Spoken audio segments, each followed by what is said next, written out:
Hello and welcome. Welcome again to another English class with me, with Cloverdale. This class is for beginners, but if your level is intermediate or advanced, I recommend you continue watching. Because today we're going to do things that are very interesting. We're going to study geography. Not only English, but geography. No solo inglés, sino geografía. Not only, but. Not only, but. Not only geography, or not only English, but geography también as well. Okay, so are you ready? Spain is a country. It's not a city. Spain is a country located in Europe. Europe. Spain is a European country. ¿Os habéis fijado lo que acabo de decir? I'm sure you understood perfectly. But if you repeat what I have just said, probably you will make a mistake. Let me repeat the sentence. Spain is a European country. It's easy. España es un país europeo. Spain is a European country. Vamos por partes. Spain is a European country. And you will ask me, Cloverdale, excuse me, European, the adjective, europeo. European starts with an E. Why do you put a European? Because the grammar books tell me that before vowels we put an apple, an orange, an airport, and before consonants you say a book, a table, a pen, a teacher. Why a European? Shouldn't I say an European? Sorry, but the rule is the indefinite article a goes before consonant sounds, not necessarily consonants. Not necessarily consonants. And the indefinite article an goes before vowel sounds. For example, it's an honor for me to be here. An honor. Honor es un honor. Honor starts with an H. That's a consonant. But I say an because the H is silent. Okay? It's an honor. An honor to be here. Pedro is an honorable man. Pedro is an honest man. Todos son H's mudas. And honorable and honest. Okay? So in that case, it's a consonant. It's an H, but it's silent. So the sound of honest or honor or honorable is the sound of a vowel, although the word starts with a consonant. And in the case of a European, Europe or European starts with an E. However, the sound is a Y, un Y, a European country. Spain is a European country. Yes, Oxford is a university town. Okay, Stanford is a university. Okay, and English is a universal language, a universal, a unicorn, a university, a European country. So, Spain is a European country. It's in Europe. It's in the south of Europe. And the capital of Spain is Madrid. And the second most important city, or perhaps the most, depending on your point of view, is Barcelona. But there are many other important cities in Spain. But let's continue, because I'm sure you know a lot about Spain, probably more than I do. Okay, let's go to Asia. Asia. Asia is a continent. Asia is the biggest continent in the world. There are 7 continents in the world, in the English-speaking world, and Asia is the biggest. And the most important country in Asia? What's the most important country in Asia? I don't know. It depends on your opinion. Really, probably the most important country in Asia is China, although the Japanese people will disagree, and perhaps the Indian people will disagree. Okay? But China is the biggest country in Asia in population. Is China the biggest country in the world in area? That's an interesting question, because the biggest country in the world in area, en extensión decís aquí, the biggest country in the world in area is Russia. So, is Russia in Asia? Yes and no. Part of Russia is in Asia, and part of Russia is in Europe. The Ural Mountains, there's a mountain range, una cordillera, range, range. Suena como una che al final. Range. A mountain range. Mountain range. The Urals are a mountain range that runs north-south in the middle of Russia. And one side is Europe, which includes Moscow and St. Petersburg, and the other side is Asia, which is basically Siberia and Lake Baikal. Have you ever heard of Lake Baikal? It's the deepest lake in the world. It's not the biggest lake in the world. The biggest freshwater lake in the world is Lake Superior in the United States and Canada, between the United States and Canada. The biggest lake is usually considered the Caspian Sea, but the Caspian Sea is saltwater. But Lake Superior is the biggest freshwater lake in the world. In Spanish, you say sweet water, agua dulce. In English, we say agua fresca. I don't know why. We say freshwater. But Lake Baikal in the south of Siberia, not far from the border with Mongolia, that lake is also a very big lake, very beautiful lake, and a very deep lake, muy profundo. In fact, it's the deepest lake in the world, Lake Baikal. And it's located in Russia, in the Siberian part, in the Asian part. La parte asiática, we say in English, Oceania, Asian, the Asian part. So, what country is the biggest in Asia? Well, in population, China. China is the biggest country in population. And probably Russia, the Siberian section, is still the biggest country in area in Asia. In area.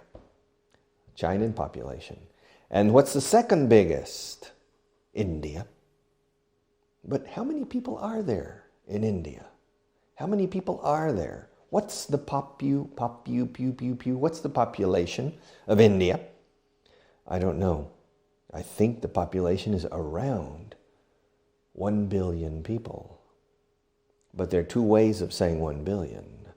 In the United States and Canada, we say 1 billion. Quite often in the United Kingdom, they say 1,000 million, similar to continental Europe. 1,000 millones, 1,000 million or 1 billion. Let's use the billion. There are 1 billion people in India. And what's the capital of India? The capital of India is New Delhi. New Delhi, New Delhi. It's located in the north-central part of India. What are some other important cities in India? Well, we also have Bombay or Mumbai, Bombay. We have Calcutta. We have Madras in the south, not very far from Sri Lanka. And there are a lot of other very important cities in India. What language do the people speak in India? What language do the people speak? In India, the people speak many different languages. But the most prevalent language is English. Educated Indians speak English very well. In fact, many educated Indians speak English as their first language, not their second language. So the English you find among educated people in India is considered, nowadays, hoy en día, is considered native, a native English. A different version, a different pronunciation, a different accent, but it's considered native English. So India is the second biggest country in Asia in population. China's the first. China's the first. How many people are there in China? Well, there are about 1.3 or 1.4 billion people. Or, speaking in continental Europe, 1.3 thousand million or 1.4 thousand million people. A lot of people. What's the most important city in China? Well, that depends on your definition of important. The capital is Peking or Beijing. The old pronunciation in the Western world, in el mundo occidental, the old pronunciation was Peking. Nowadays, hoy en día, nowadays, most people, por cierto, es nowadays. Hay una A en medio, pero solemos saltarlo. Nowadays, most people say Beijing. But it's not the biggest Beijing is not the biggest city in China. What's the biggest? What's the biggest? ¿Por qué digo what y no which? In Spanish you say which. In Spanish you say ¿cuál es la ciudad más grande de China? In English, no. We don't say which, we say what. Because there are many cities in China, many. And we can choose from a large possibility, a large spectrum of cities, which in English is when you have reduced it to 2 or maybe 3 alternatives.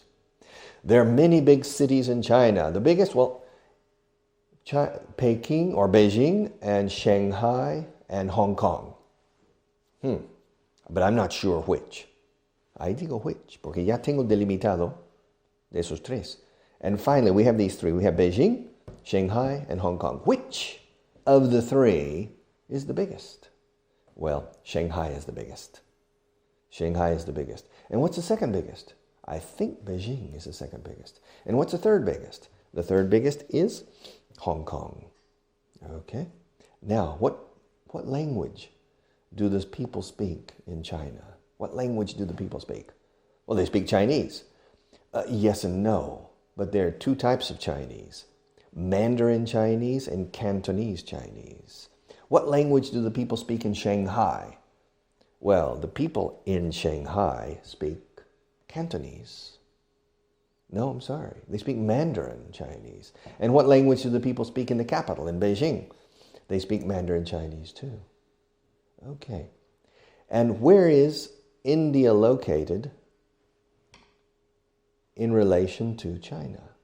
Well, India is southwest of China, and it's separated from China by the Himalayas. The Himalayas is another mountain range, and they are the highest mountains in the world. The Himalayas start in Kashmir, in the north of India and Pakistan, and they go down through Nepal and through Bhutan down to the valley of the Ganges River.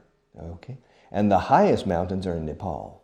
Now, China is separated from India by the mountains and by 2 countries, basically, Nepal and Bhutan. Bhutan is a small principality.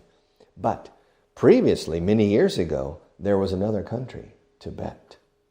But Tibet was occupied by Communist China in the 1950s, en los años 50, in the 1950s, and now Tibet is part of China. Okay? So, China is the biggest country in Asia. Asia. Fijaos en la pronunciación. Asia. It's a sound that you don't have in Spanish. It's like the French sound. Je suis, Asia. Okay? China is the biggest country in population. Russia is the biggest country in area. But are there more countries in Asia? Of course. We have Japan. What language do the people speak in Japan? Well, they speak Japanese, no Japonese, like many Spanish people say. They speak Japanese. And what's the most important city? Otra vez con what y no con which. What's the most important city in Japan? Well, there are several important cities. Okay. We have Yokohama, we have Kobe, we have Osaka, we have Tokyo, we have Nagasaki. Yes, but of those 4 or 5 cities, which one is the most important? Well, Tokyo is the most important. And which one is the capital? Tokyo is the capital. What's the recordad la pronunciación? Estoy cansado de oír population. What's the population of Tokyo? It's big. It's about 12 to 14 million, de 12 a 14 millones. From 12 to 14 million people, quite similar to Shanghai in China. It's a very big city. It's a very big city. Now, is Japan near the Pacific or near the Atlantic Ocean? Well, Japan is in the Pacific Ocean. Japan is an island. Really, Japan is several islands, okay? And the most important city, which is the capital, is Tokyo. All right? And the most important economic activity in Japan is industrial production, especially cars and motorcycles. Japan is the number one exporter. The number one, not the number two. Japan is the number one exporter of motorcycles, and Japan is the number one exporter of cars. Toyota cars and Nissan cars. And of course the motorcycles are Hondas, Yamahas, and other types of motorcycles. Okay, what else? What other countries do we have in Asia? Well, we also have Vietnam. Vietnam is located south of China, just south of China. Of course, China borders many countries. China tiene frontera con, linda con. China borders many countries. La frontera. We have two words in English, the border and the frontier. Usually we say the word border when we refer only to the demarcation line that separates two entities or two countries or regions. The border. China has a border with Vietnam, with Laos, with Thailand, with Burma, with Nepal, with Bhutan, with India, I think, or Bangladesh, and many other countries, with Mongolia, with Russia, and with Afghanistan, a very small border with Afghanistan, and with India, I think, in the area of Kashmir, but I'm not sure. Okay, but if you go down the coast, if you go down the coast of China, the first country that you border with is Vietnam. And Vietnam is a long country, similar to Chile in South America. But Vietnam has two important cities in the north, one in the north and one in the south. The city in the north is called Hanoi. Hanoi is in what originally was North Vietnam, because for several decades, Vietnam was divided into North Vietnam and South Vietnam. And the most important city in North Vietnam was Hanoi. And today, the capital of the united Vietnam is Hanoi in the north. But probably, the most important city is in the south. And that city today is called Ho Chi Minh City. But that city used to be called, antes se llamaba Saigon. But that's not the name of the city now. Now the city is Ho Chi Minh City, and it is named after the liberator of the Vietnamese, from the French and from the Americans. Okay. Now Vietnam, the most important product perhaps is rice. Vietnam is a very important exporter of rice. And the economy in Vietnam is becoming more and more dynamic. Cada vez más dinámico, o más dinámica la economía. Fijaos, en castellano decís muchas veces cada vez más. La economía de Vietnam es cada vez más dinámica. En inglés no decimos cada vez más, decimos más y más. The economy in Vietnam is becoming more and more dynamic. And many of the economies in Asia are becoming more and more dynamic. China, Japan, Taiwan, Thailand, Indonesia, Malaysia, and a few other economies. Asia is a very dynamic area of the world now. And I'll come back in another class and we'll talk a few minutes about Asia and perhaps about other areas of the world also. So thank you again, and I'll see you very soon. Bye-bye.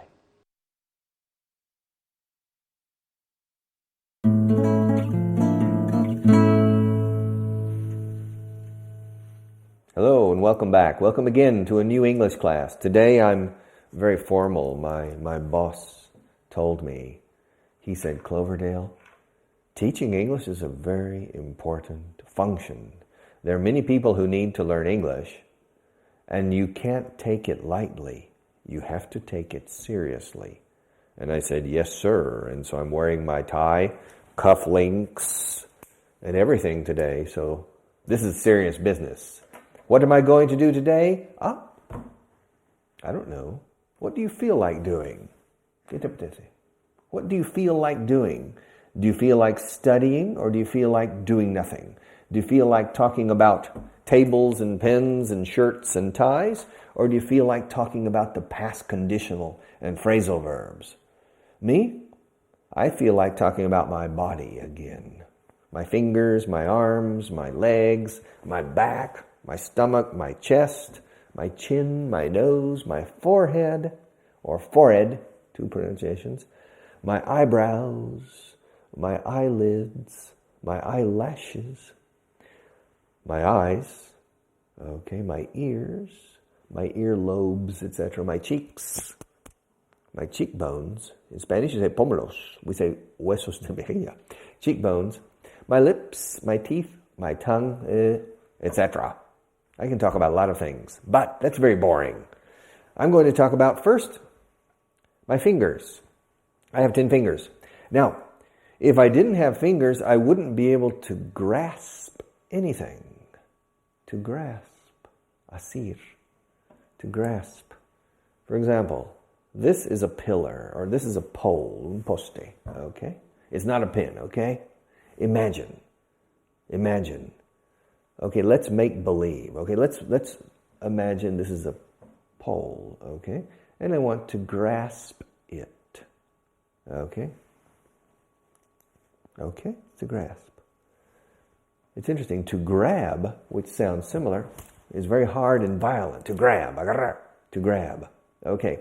Now, if I didn't have fingers, I wouldn't be able to grasp things. Okay? I wouldn't be able to... if I didn't have fingers and hands, I wouldn't be able to pick up this pen. I wouldn't be able to do it if I didn't have fingers. And if I didn't have a wrist, I wouldn't be able to move my hands like this. I wouldn't be able to articulate these joints. If I didn't have a watch, I wouldn't be able to tell the time. Interesting in English, we don't say to know the time. It's correct. A watch allows me to know the time. That's perfect English, but we usually don't say it. I wear a watch to tell the time. Okay. And children, when they are in primary school, in kindergarten, or in primary 1 or first grade, they learn how to tell time. And the teacher holds a clock in front of the class. And, okay, children, what time is it here? It's 12 o'clock. And she moves the big hand and the small hand and says, now what time is it? It's 1:15, etc. That's to learn how to tell time, or to tell the time. If I didn't have a watch, I wouldn't be able to tell you what time it is. Okay, I would have to ask you, excuse me, what time is it? Or, excuse me, can you give me the time, please? Excuse me, can you tell me what time it is? 3 ways. Excuse me, what time is it? Is it? Excuse me, can you tell me what time it is? Al revés. Porque la pregunta es, can you tell me? No es, ¿qué hora es? Can you tell me what time it is? Can you give me the time, please? Because I don't have a watch. But if I had a watch, I wouldn't need to ask you. I could simply look at my watch and I would know the time. Okay. Now, if I didn't have a watch, I wouldn't be able to tell you the time. And if I didn't have cufflinks on this shirt, I wouldn't be able to close the cuff. And it wouldn't look very good. All right? If I didn't have a cufflink, if I didn't have cufflinks, cuff is puño de camisa, link is enlace, o sea, gemelos. If I didn't have a cufflink, I wouldn't be able to close this cuff. And now, while I'm teaching you the rest of the class, I will try to put my cufflinks back on. It's not easy, okay? But I think I can do it. There we go. There we go. Ahí está. There we go. Isn't that strange in English that we say, allí vamos, after say, bam, perfect. There we go. Perfect. Okay? There's some strange expressions in English, and one of them, and very common every day, we say, I want to put this pen in the middle of the table. That's my objective for the next 20 seconds. Watch. There we go. Perfect. In American English. In British English too, Claire? Now I'm going to put the pen at the edge of the table. There we go. Done. I always achieve my objectives. Now I'm going to put the pen on the right side of the table. There we go. Okay. Now if I want to give you this pen, I have two things I can say. If you say, Clovey, can you give me your pen, please? Can you lend me your pen? I said, sure. Here you go. Here you go. Not there we go. There we go. Here you go. Here you are. Two possibilities. Aquí estás y aquí vas. ¿Por qué lo decimos aquí? Así? I have no idea. We people, I think it's the British, the English people. They invented the language. They're a little crazy. Okay, I'm not English. I'm American. And the English invented this silly language that you have to learn. And they create these crazy, silly expressions that don't make any sense at all. And when they put something, there we go. Here you are. Here you go. Okay? And they say it very quickly. We, me included. I remember a story. A man, his name was Antonio, Spanish engineer, and he spent 2 or 3 weeks in Illinois visiting a factory, but he had a traffic accident, and he was in the hospital for 2 or 3 days. It wasn't a serious accident, but it was serious enough for our friend Antonio to be in the hospital, or to be in hospital, as they say in Britain. And he asked me, when he came back to Spain, he said, the nurse, every time the nurse went into my room, she gave me something, and she said something, and I said, well, what? He said, here you go. I said, okay, she was saying, here you go, here you go, here you go. Okay, strange expressions. There we go, in the middle of the table. Want it? Here you go. Or here you are. Okay, but I'm getting off on a tangent. Let's come back. This is my elbow. If it allows me to articulate my arm, it's a very important joint in my body. If I didn't have elbows, I wouldn't be able to bend my arms. If I didn't have elbows, I wouldn't be able to bend my arms. Conditional. These are my shoulders. They are also important joints. And what do I use my shoulders for? Well, I use my shoulders to shrug. I don't know. Everybody in the world, when they don't know, they shrug. It's an interesting word. Do you know the word rug for moqueta o alfombra? Rug. Pones un SH delante. Shrug. Okay? Like Shrek. Shrug. And when you don't know something, what do I know? In Spanish, say, yo qué sé. In English, we say the same thing. What do I know? I have no idea. I haven't the foggiest idea. I haven't got a clue. I really don't know. Don't ask me. A mí no me lo preguntes. We shrug our shoulders. So if I didn't have any shoulders, I wouldn't be able to shrug my shoulders. And that would be a problem. I have no idea. We always shrug our shoulders when we don't know. I don't know. Okay. So if I didn't have any shoulders, I wouldn't be able to shrug my shoulders, and I wouldn't be able to lift my right arm nor my left arm. You need your shoulder, an important joint to articulate your arm. Which is more important, your shoulder or your elbow? That's an interesting question. Imagine that you have a stiff shoulder, stiff, tieso, that you can't move it. So you can move your elbow, but it would be unnatural. But imagine you don't have an elbow. Then you move your shoulder with your arm. So we need both joints, okay, in order to articulate our arms, okay, and our fingers. Very dynamic machine, the human body. Okay, now, my teeth. If I didn't have any teeth, I wouldn't be able to chew food. I would have to do that, to chew, to use my gums, las encías, and to gum the food. Some people do it, especially old people who don't have any teeth. But since I have teeth, since has two meanings, desde que y puesto que. Puesto que tengo dientes, puedo masticar. Since I have teeth, I can chew. I can chew my food. And I don't chew my food enough. I eat too fast. And my mother always says, Clovey, chew 20 times before swallowing. And I chew 20 times and finally I get tired. Come on. 20 times, no. 12, is 12 enough? Okay. If I didn't have any teeth, I wouldn't be able to chew. If I didn't have a nose, I wouldn't be able to smell. Okay? If I didn't have a nose, I wouldn't be able to smell the fragrance and the aromas and the scents of things.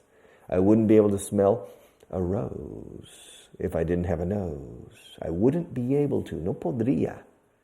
De no tener nariz. Si no tuviera nariz, no podría oler una rosa. If I didn't have, usamos el pasado aquí, pero significa si no tuviera. If I didn't have a nose, I wouldn't be able to smell a rose. If I didn't have any eyes, I wouldn't be able to see you. I could continue giving you classes. I can give you class with my eyes closed. That's the advantage of my profession. I can teach with my eyes open or with my eyes closed. If I were blind, si fuera ciego, if I were blind, it wouldn't be a handicap for my job. I can teach with my eyes open or I can teach with my eyes closed. It would be a small handicap because I wouldn't be able to use dynamically written material to teach. But I don't need written material. The only written material I have on this table is the advertising on this pen. Okay? But I don't need it to teach. So I'll put the pen back on the table. I'll put it on the right side of the table. Watch. There we go. Now it's perfectly placed. Okay. Now, my eyes, if I didn't have any eyes, I wouldn't be able to see. If I didn't have eyelids, I wouldn't be able to lubricate my eyes or close them. If they cut off my eyelids, I wouldn't be able to close my eyes. So eyelids are very important. Interesting word, lid, L-I-D. If you have a frying pan, una sartén, a pan is any type of kitchen utensil for cooking, okay? A pan. You have a saucepan para salsas. You have a kettle. There are different types of cacharros de cocina. And one type is a frying pan. And you fry things in the frying pan. Now, if you put something in the frying pan, a lot of oil, and it's very hot, I recommend you cover it, okay? That way, the oil doesn't spray and splatter all over the kitchen and the wall. You cover it with a lid. So a lid is something you use to cover. And this is a lid for your eyes. You cover your eyes, my eyelids. And if I didn't have eyelids, I wouldn't be able to cover my eyes, close my eyes, or lubricate my eyes, okay? Now my eyebrows. Eyebrows, I don't know if they're necessary or not, really. Okay? Eyebrows are supposed to protect your eyes. Okay? Means, deben hacerlo, pero no sé si lo hacen. I don't know, what's your opinion? Are eyebrows necessary, or are they simply an evolutionary leftover? Un resto evolutivo, que ya no tiene función. But it's true. Have you ever sweat a lot? If you didn't have eyebrows, much more sweat would come into your eyes. So your eyebrows are still necessary, and they perform a function that is protective for your eyes. So if I didn't have any eyebrows, I wouldn't be able to see well if I were running the marathon, okay? In the summer, after about 10 miles or 16 kilometers, my eyes would start stinging, picando, picor. Stinging because of the sweat falling into my eyes. Most of the sweat stays in my eyebrows and dries, okay? So there's a function. Now my ears. If I didn't have any ears, I wouldn't be able to hear you. I wouldn't be able to listen to music. I wouldn't be able to listen to my wife. That's not a bad idea. Yeah. But I wouldn't be able to teach English. Because if I didn't have any ears, I wouldn't be able to hear. And if I can't hear, I can't teach English. So for me, hearing is it's more vital for my profession than seeing. And I think hearing is more vital in general, in my opinion, than seeing. Both are tremendously vital functions of the human body. Which one is more essential for a happy life? In my opinion, hearing, okay, is more essential.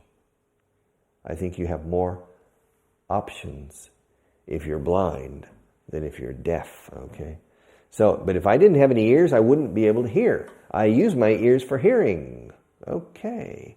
And my lungs, you can't see my lungs because they're inside my chest.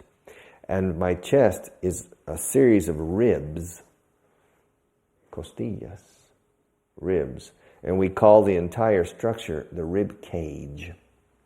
We say la jaula de costillas, okay, like a bird cage where you keep Tweety bird, okay. The rib cage protects the most vital organs in your body. And the most vital organs are your heart and your lungs, basically. You also have your stomach and your liver, but that's not completely protected by your rib cage. Have you ever broken a rib? I haven't. They say it's very painful. I don't know. They also say that women were made from my rib. Yeah. Adam, God created the earth, and he separated the land from the waters. He separated the light from the day. And then he created a man by the name of Adam. And he put Adam in a place to live called the Garden of Eden, paradise. And Adam was living there. But he looked very lonely. And God said, he's very lonely. I'm going to make a companion. And he took a rib from Adam and he created Eve, his companion. And the rest of the story you probably know, and I'll tell you another day. But behind the rib cage, you have two vital organs, which is the heart and the lungs. And the lungs are used for transforming oxygen into energy for the bloodstream, and the blood carries the oxygen into your body. The lung separates oxygen from nitrogen and other elements in the air. When we breathe in, we fill our lungs. If we didn't have any lungs, we wouldn't be able to live. If we didn't have lungs, we wouldn't be able to transport oxygen or transfer air into pure oxygen and transport it to our system, okay, through blood, the bloodstream. It's interesting, we say la corriente sanguínea. The bloodstream, stream, es una pequeña riachuelo o arroyo, especially when you go up into the mountains, the cold, fast-moving water and beautiful little streams that are crystal clear. That's a stream. But a stream is also una corriente de agua o corriente de aire, an airstream.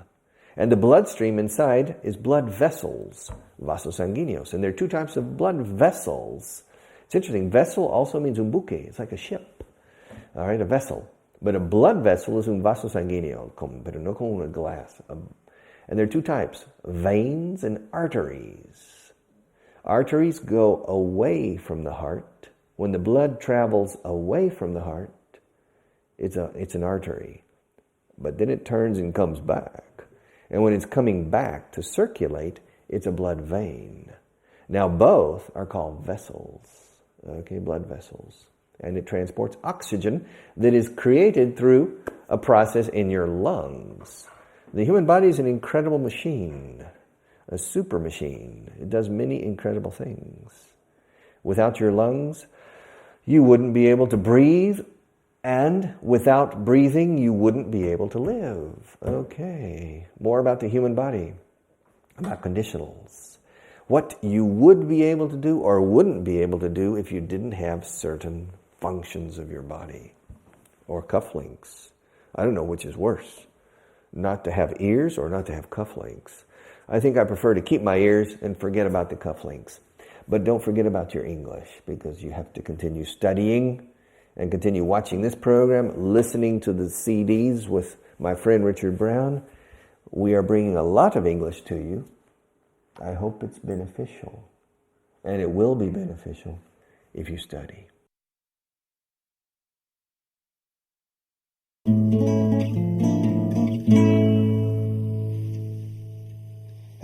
welcome again, welcome back. Welcome to a new class. This class is for advanced people with a lot of knowledge of English. How's your English? Do you have a high level, an intermediate level, a low level? Well, I will speak clearly, so even people with low levels, I think, can follow this class. Today we're going to talk about money. We're going to talk about banks. We're going to talk about loans. We're going to talk about debts. We're going to talk about credit lines. We're going to talk about talking to your bank. We're going to talk about borrowing money. We're going to talk about paying mortgages. We're going to talk about paying installments on your loans. We're going to talk about buying on credit. You understand? Well, let me ask you questions. Is it a good practice to lend money to friends? To lend. If you have a friend and your friend comes and asks you for money, then your friend is asking you to lend him or her some money. Have you ever lent a friend some money? Have you ever lent money to a friend? Have you ever borrowed money from a friend? Okay, to borrow, you say in Spanish, tomar prestado o pedir prestado. If you need money, you can maybe 3 ways or 4 ways. If you need money, there are 4 ways you can get money. You can find a job, start working, and earn a salary, or start working as a professional and earn fees. You see, when you work, there are many different ways in which you can work. But the 2 most common ways is to work as an employee. We say a salaried employee, empleado asalariado. A salaried employee, and that employee earns a salary. Okay? Or you can work as an independent professional, freelance. You can be a consultant. You can be a painter, a freelance painter. You can be a freelance interior decorator. Or you can be a teacher, a freelance teacher like me. In this case, you don't earn a salary. You earn a fee. F-E-E. Like pies, feet. Take off the T, it's a fee. And you charge a fee for your services. Okay, so if you need money, there are 4 ways, I think, to get money. Number 1 is to find a job or to initiate a professional activity, in which case you earn a salary or you earn a fee, and you have money. A second way is to rob a bank or to steal money. You can steal money in many ways. You can be a bank robber, in which you go into a bank. Normally, you're disguised. A disguise, disfraz. People don't recognize you. You can wear something covering your face, a mask, or you can put on a fake beard. Fake means false, a false beard, and glasses. And you can walk in, and you can pass a note to the teller. Teller. Like the verb to tell, decir, but teller is the person, el cajero del banco. And you can say, I have a gun in my pocket. Please give me 10,000 euros. Okay, that's another way of getting money. Not very recommendable. And you can rob a bank, you can steal the money. Okay, stealing the money doesn't necessarily imply using a weapon. You can be a burglar. A burglar is a person who steals money and nobody realizes it. Often, the classical burglar is a man who dresses completely in black and wears a black mask, and at night walks along the roofs of the houses and the buildings and goes in to the window, opens carefully, steals the jewels, disappears, and nobody sees anything, nobody hears anything. That's a burglar. That's a different way of stealing. Another way of stealing is to be a pickpocket, which means you can go to fairs, conventions, congresses, or simply a busy street, and you can pick the pocket of a person, and you can walk away with their wallet. Fijaos. I said you can pick the pocket of a person and walk away with their wallet. Wallet is la cartera o el portabilletes. It's a wallet. W-A-L-L-E-T. Wallet. Now, I made a mistake in English. Did you notice my mistake? I made a mistake in English but it's a universal mistake. And in fact, it's correct. It's so commonly used that it has become part of the language. Let me repeat the sentence. Another way to get money is to be a thief. And there are many kinds of thieves. Burglar, but I said a pickpocket, carterista. All right, ratero. Now, a pickpocket is a person who picks the pocket of another person, and walks away with their wallet. Okay, I'm talking in the singular. A person.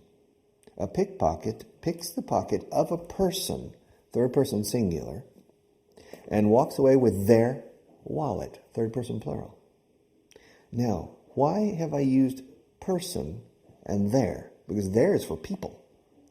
All right, it's because if we want to be a purist in English, we would say a pickpocket picks the pocket of a person and walks away with his or her wallet. That's correct English. But it's not comfortable English.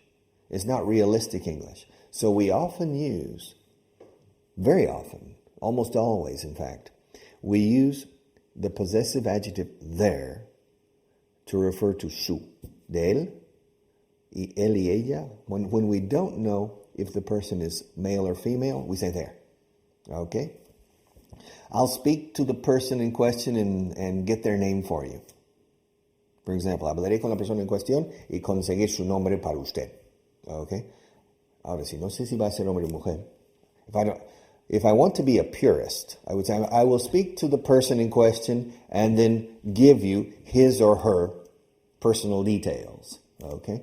But we don't say that. We say, I'll speak to the person in question and then give you their personal details. You understand? So the possessive adjective there does not always refer to su de ellos. It could be su de él o ella. All right? His or her, the synonym is there. Okay.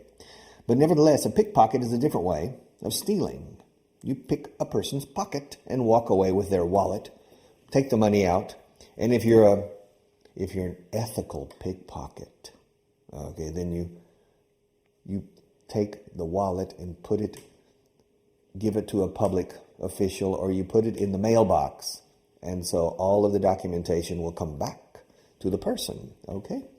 That's another way of getting money.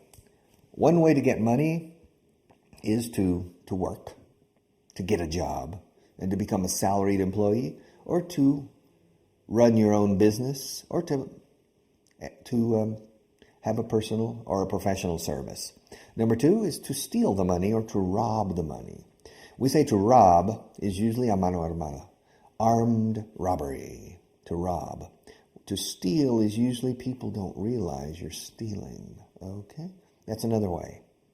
Now, to rob and to steal, be careful. Because if you say, yesterday my car was robbed, and yesterday my car was stolen, we understand two different things. If you tell me, Chloe, yesterday my car was stolen, my immediate response is, okay, I suppose you're using public transport today because you don't have your car. The car disappeared. Your car was stolen. But if you tell me yesterday when my car was robbed, then I understand that perhaps, is the window broken? Because usually a car is robbed in order to steal something in it. To break into the car. My car was robbed yesterday.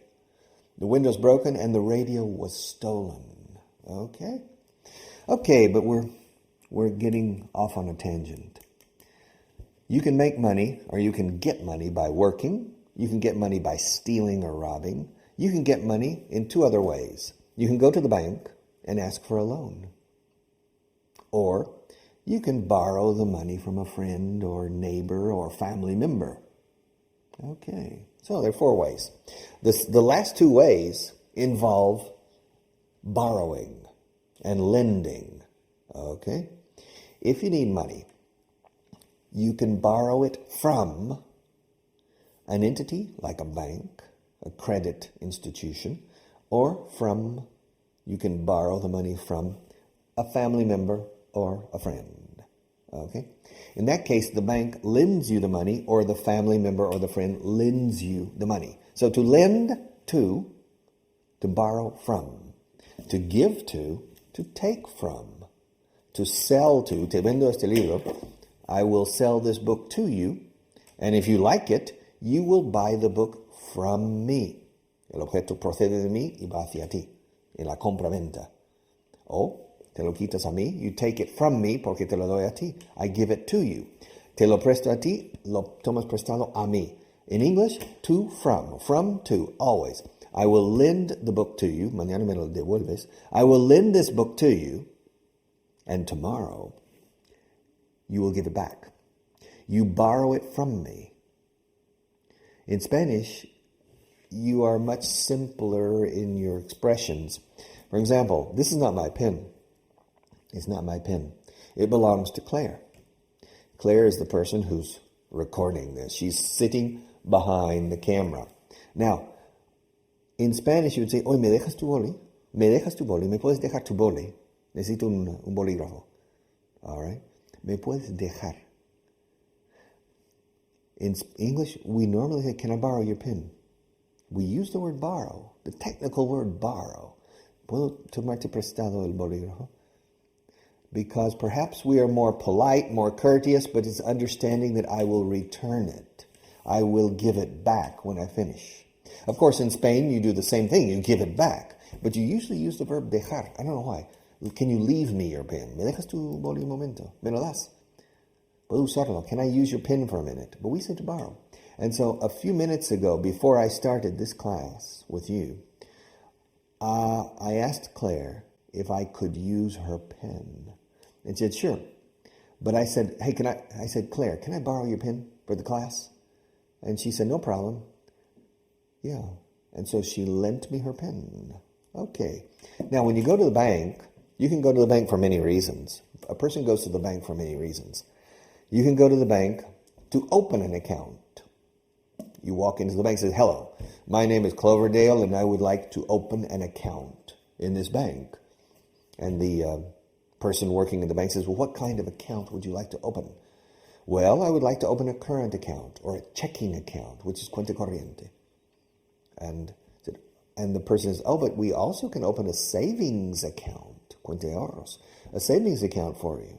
And we can put the money in a time deposit, or we can put the money in an interest-bearing account, okay, that provides interest. And you put your money into that account, and you perhaps receive 2%, 3%, maybe 4% return, retorno sobre el, or 3 or 4% interest on your money, Now, if you put your money into a current account or a checking account, usually there isn't any interest, okay? But then in the bank, you can negotiate. You can, listen, can you give me an overdraft on the account? And the bank will look at you and maybe think, okay, this person looks trustworthy. I can trust this person. Puedo fiarme, es de fiar. Digno de confianza, trustworthy. So yes, and an overdraft means that you can draw money from the account in excess of the balance or below zero. Okay, when you look at your bank statement, every month you receive in the mail from your bank the bank statement. You say in Spanish the bank extract, okay? We say the bank statement. And you see the different movements in your bank account. All right?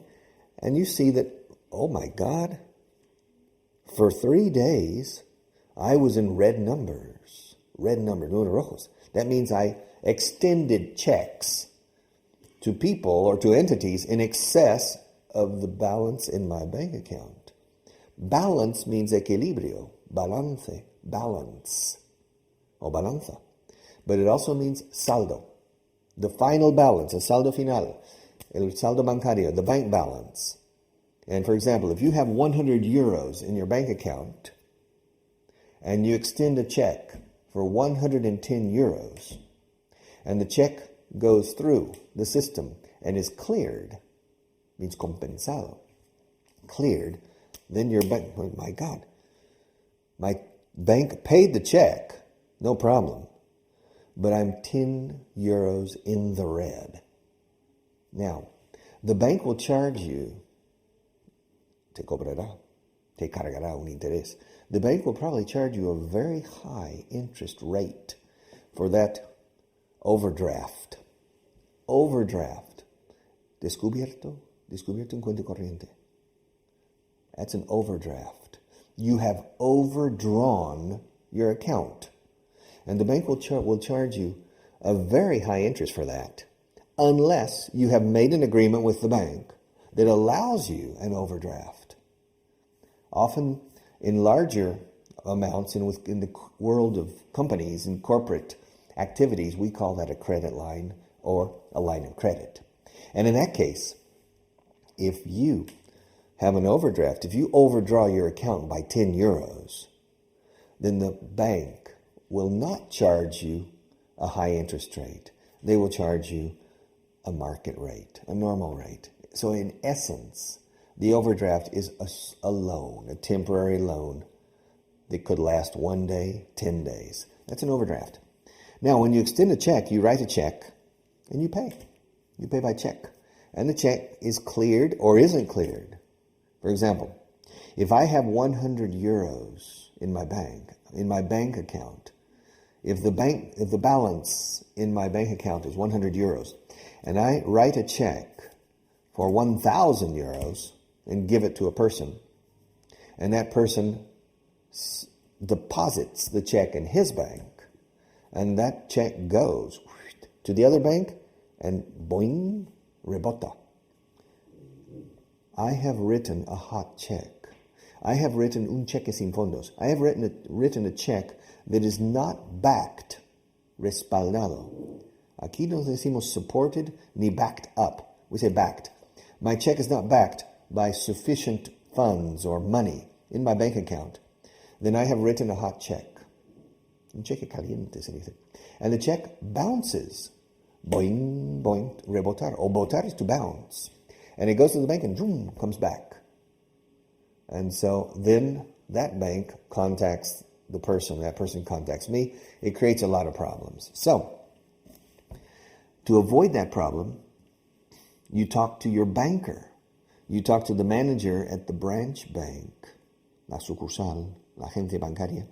You talk to the manager at the branch bank where you do your banking, and you say, listen, Paco, from time to time, I need to extend checks, and I would like to request the possibility to overdraw my account. I would like an overdraft facility or a credit line. And if the bank manager trusts you, si se fía o si confía en ti, if the bank manager thinks you are trustworthy, then he'll say, no problem, Paco, no problem, Pepe. We will allow you to a maximum limit of 2,000 euros. You can overdraw your account. Estoy usando mucho el verbo draw. To draw is dibujar, but to draw is also sacar. For example, if you go to a well, un pozo, and you put down the bucket or the cubo, and you draw water out of the well, okay? But to draw also means retirar. When you go to the bank, two basic transactions you make, or actions, is to deposit money, ingresar dinero, and to withdraw money. Now, more people go to the bank to withdraw money than to deposit money usually. Okay? To deposit, to withdraw. Okay? We've been talking about banks and about money. In 20 minutes, I've only covered maybe 10 or 15 or 20% of what I want to talk about. So we'll come back again and continue talking about money, business, and banking, and borrowing, and lending, and other things. So, in the meantime, study English, and I'll be back very soon. Bye-bye.